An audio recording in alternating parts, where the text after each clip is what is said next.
A judge approved subpoenas to the district attorney and the special prosecutor in connection with the criminal charges against Liz Murrill. Gabby Killett reports the subpoenas are the latest step in a probe into the grand jury proceedings that led to Murrill's indictment.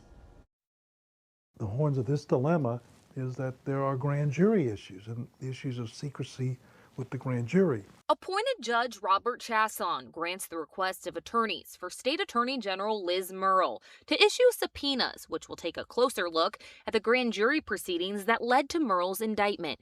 Murrill's attorneys requested the subpoenas Monday. They have every right to do that.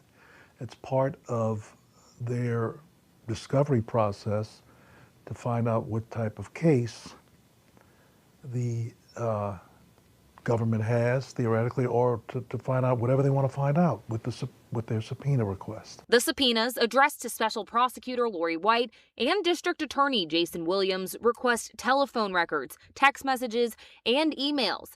Anything mentioning Murrill and the grand jury proceedings that led to her indictment. That could include communications with Mayor Helena Moreno. An Orleans Parish grand jury indicted Murrill on counts of public intimidation and malfeasance in office earlier this month. Last week, a source told Fox 8 that Murrill's attorneys sent preservation letters to Moreno, Williams, White, and city leaders asking them to save records involving the grand jury proceedings. They may not know exactly what they're finding out, but they're going to try to say that this whole prosecution was not pure and that it was motivated by politics.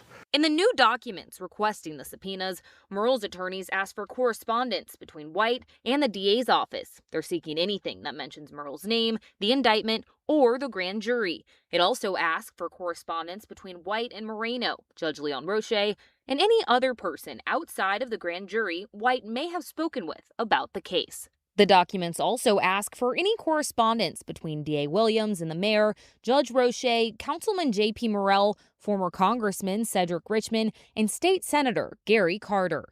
They seem to, because it is such diverse as to who they're asking stuff from, that they seem to have some image of what occurred, and they're trying to prove it up through this discovery. Governor Jeff Landry previously asked state police to investigate the same grand jury proceedings. State police said Tuesday it is coordinating with the governor's office and, quote, all involved parties in the case.